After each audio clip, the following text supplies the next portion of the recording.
살아가다 보면 참 이게 쉽지 않다, 어렵다 할 때가 종종 있는 것 같아요.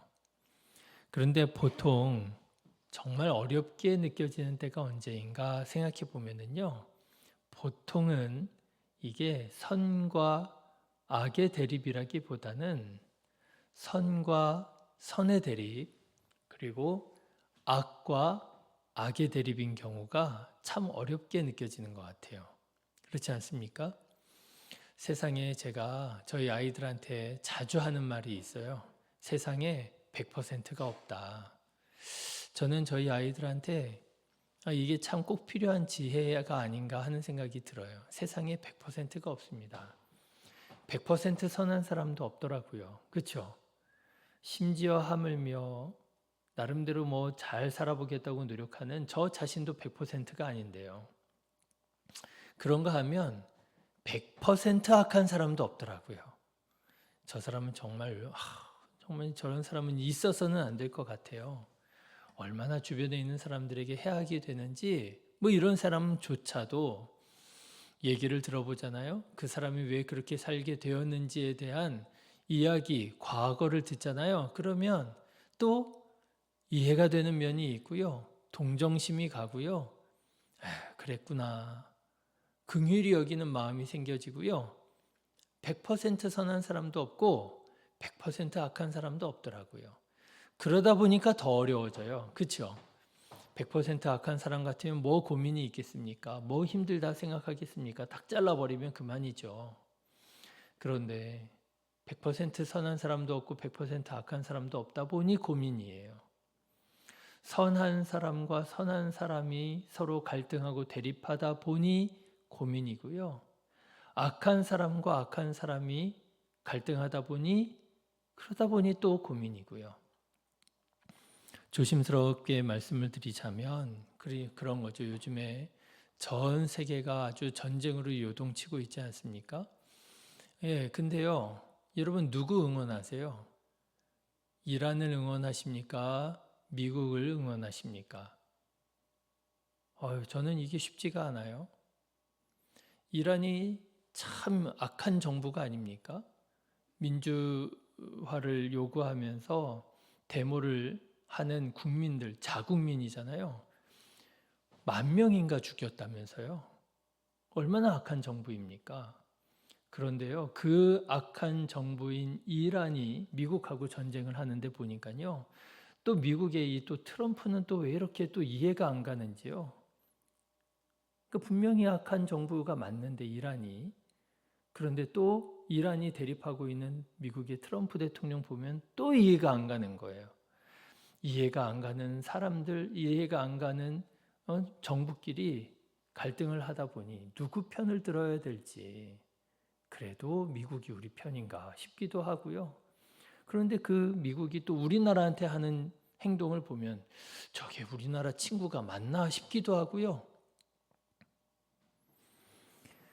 그러다 보니 정말 중요한 것이 지혜로구나.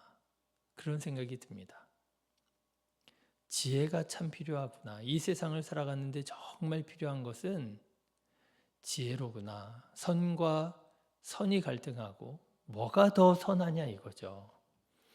악과 악이 대립하고 뭐가 더 악하냐 이거죠.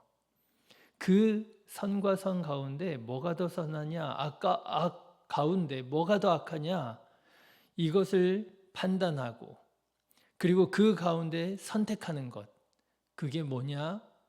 지혜도라고 하는 거예요. 바로 하나님의 지혜가 우리에게 꼭 필요하구나 하는 생각을 하게 됩니다. 자, 그런데 여러분 5절 말씀을 보십시오. 오늘 5절 말씀을 보니까 주의 형제 야고보가 이방 땅에 사는 유대 그리스도인들에게 이렇게 말합니다. 너희 중에 누구든지 지혜가 부족하거든 모든 사람에게 후히 주시고 꾸짖지 아니하시는 하나님께 구하라 그리하면 주시리라. 여러분 이 세상 살아가는 동안 어렵다 느껴지실 때에 하나님께 지혜를 구하는 자 되시기를 주님의 이름으로 축원합니다. 하나님께서 지혜 베풀어 주실 줄로 믿습니다. 100%가 없죠. 완벽한 선택이 없습니다. 그렇지만 하나님께서 공급해 주시는 지혜로 우리가 살아간다면 최선의 길로, 가장 좋은 길로 이끄시는 하나님의 인도하심을 보게 될 거예요. 100%의 선택은 없지만 하나님의 마음을 기쁘시게 하는 선택을 하면서 살아간다면 그 길이, 그 선택이 가장 좋은 선택이 되고 길이 될 것이라. 자, 그렇다면 여러분, 하나님의 지혜라고 하는 것은 어떤 것일까요? 여러 가지로 말할 수 있겠지만 저는 오늘 말씀을 통해서 모든 것이 헛되다 라고 하는 이 사실을 아는 것이 지혜라, 이렇게 말씀드리고 싶습니다. 이 세상에 있는 모든 것이 다 헛되다라고 하는 거예요. 여러분 9절과 10절의 말씀을 보십시오. 주의 형제 야고보는 참 이상한 말을 합니다. 9절 말씀 보세요. 낮은 형제는 자기의 높음을 자랑하라. 여러분 이상하지 않습니까? 낮은 형제라면서요. 분명히 지금 낮은 위치에 있는 거 아니에요? 그런데 주의 형제 야고보는 거꾸로 얘기합니다. 낮은 형제는 자기의 높음을 자랑하라. 이상하죠? 낮은 형제는 보통 사람들이 어떻게 해요? 자기의 낮음을 부끄러워하잖아요. 그리고 그게 어떻게 보면 당연한 거잖아요. 그런데 낮은 형제가 자기의 높음을 자랑하라니, 이게 도대체 무슨 말이냐? 잘 이해가 되지 않지요. 그런가 하면 여러분 10절 말씀은 또 조금 반대입니다. 부한 자는 자기의 낮아짐을 자랑하라. 아니 이것도 이상하죠. 통장에 수십억, 수백억씩 돈이 있는 사람은 자기가 낮은 사람이라고 하는 것을 자랑하라는 거예요. 보통은 그렇지 않잖아요. 보통은 부한 사람은 자기의 부함을 자랑하잖아요. 내가 열심히 살았다고, 내가 최선을 다했다고, 그래가지고 내가 이렇게 성공했다고 그 자랑하잖아요. 그런데 주의 형제 야고보는요, 부한 자는 자기의 낮아짐을 자랑하래요. 이상한 거예요. 여러분 주의 형제 야고보는 왜 이런 이상한 말을 했을까요? 분명히 하나하나 이 말씀을 뜯어보면 이상한 것이 맞습니다. 이상한 것이 사실이에요. 그런데 여러분 이 말들의 전체 맥락을 보면 주의 형제 야고보가 전하고자 하는 메시지가 보이기 시작합니다. 그게 바로 모든 것이 헛되다라고 하는 메시지예요. 모든 것이 헛되다. 낮은 자는 자기의 낮음을 부끄러워할 수 있습니다. 그런데 그 낮은 것도 헛되다라는 거예요. 그것도 지나간다라고 하는 거예요. 자기가 낮다고 주눅들 필요가 없다라고 하는 거예요. 지금은 비록 당신이 낮을지라도 하나님께서 높여주시면 또 금세 또 높아질 수 있다라고 하는 거예요. 그런가 하면 이번에는 반대로 부유한 자는 자기의 부유함을, 자기의 높아짐을 자랑할 수 있지요.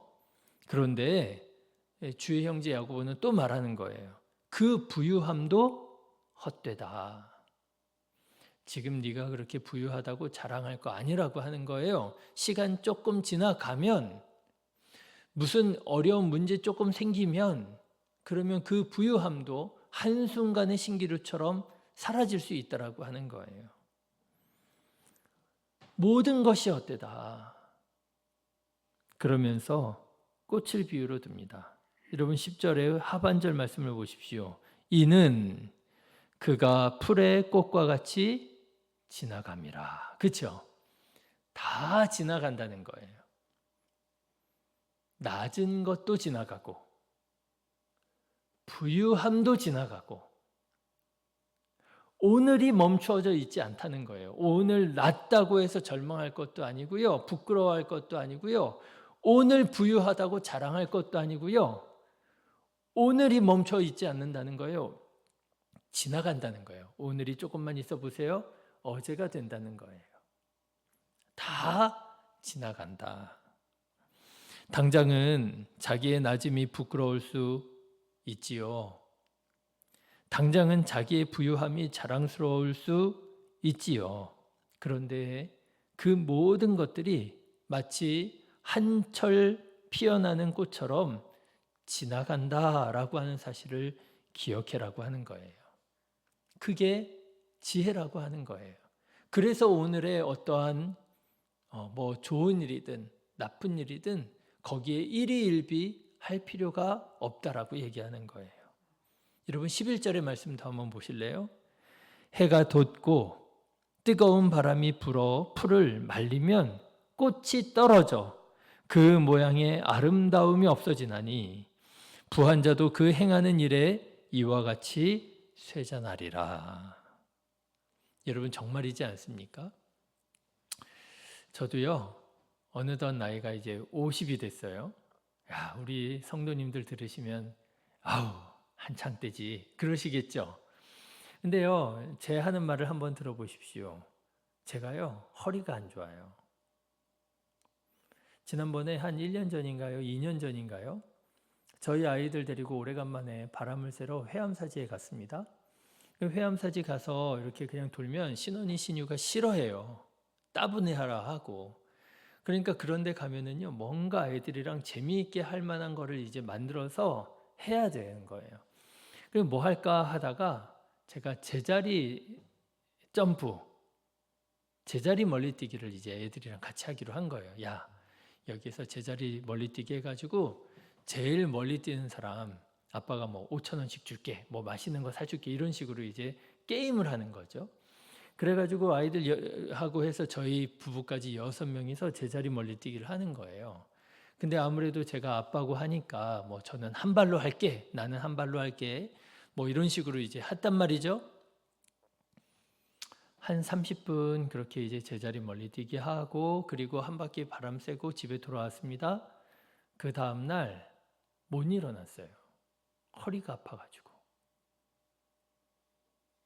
제자리 멀리뛰기 했던 게 허리에 충격이 됐나 봐요. 여러분, 마음은요, 제가 아직 40인가 50인가 그래요. 가끔 가다가 순간순간 내가 40이지? 아니야. 50이구나. 10년이 왔다 갔다 해요. 정신이 없죠, 제가. 그런데 여러분, 저만은 아닌 것 같아요. 그렇지 않습니까? 우리 성도님들도 그러지 않으세요? 마음은 아직 한 10년, 20년 더 젊으시잖아요.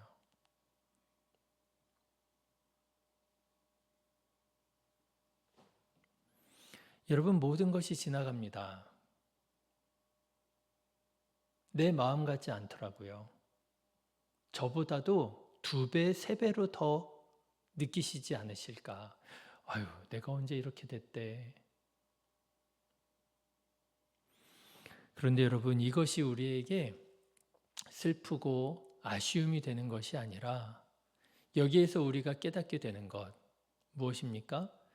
모든 것이 다 지나간다는 이 사실을 알고 오늘의 일에 일희일비하지 않고 오늘을 겸손히 살아가는 것, 그것이 바로 주의 형제 야고보가 전하는 하나님의 지혜라라고 하는 것이지요.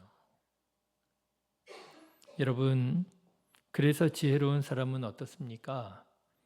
낮을지라도 비루하지 않고요. 그렇죠? 지혜로운 사람은요, 비록 낮은 위치에 있다 할지라도 비루하지 않더라고요. 당당하더라고요.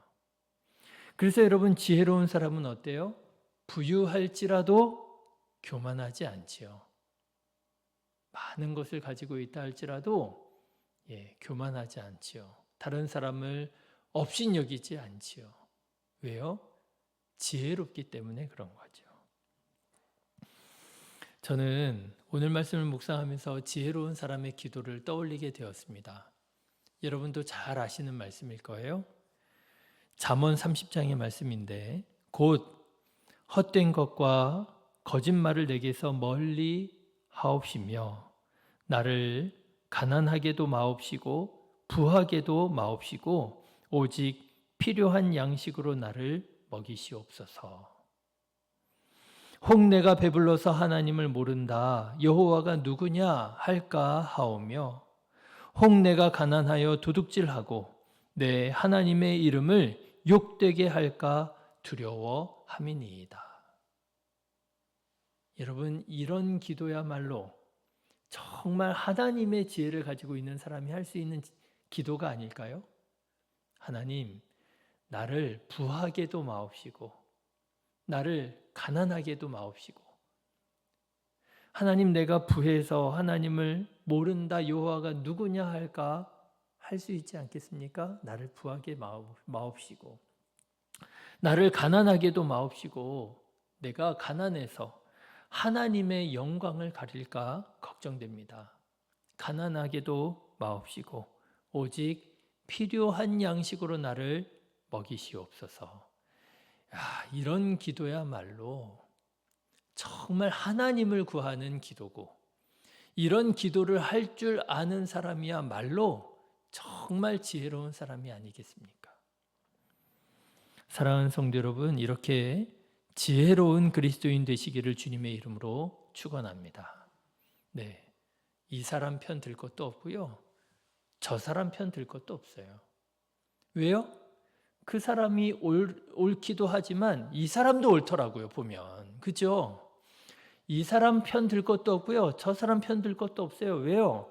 저 사람 악한 것 같지만 알고 보면 이 사람도 악한 점이 있어요. 100% 선한 사람 없고요. 100% 악한 사람 없습니다. 그때 얘 어렵다. 어떻게 해야 되나 할 때 하나님의 지혜로 내가 이 사람 편 들 것도 없고 저 사람 편 들 것도 없고 내가 편을 들어야 한다면 나는 하나님 편이야. 나는 하나님께서 기뻐하시는 삶을 살고 하나님께서 원하시는 것을 선택하며 살아야지. 내가 누구 편이 되어서야 되겠나? 나는 예수님 편이야. 사랑하는 성도 여러분, 이렇게 지혜로운 그리스도인 되셔서 오늘 우리가 어떤 상황, 어떤 환경에 처해 있다 할지라도 여러분 그 상황과 환경에 왔다 갔다 어제 말씀드린 것처럼 바람에 밀려 왔다 갔다 하는 파도처럼 정함이 없는 자 되지 마시고요. 오직 하나님만을 바라보면서 주님께서 인도하여 주시는 길로만 나아가는 저와 여러분 되시기를 주님의 이름으로 축원합니다. 기도하겠습니다.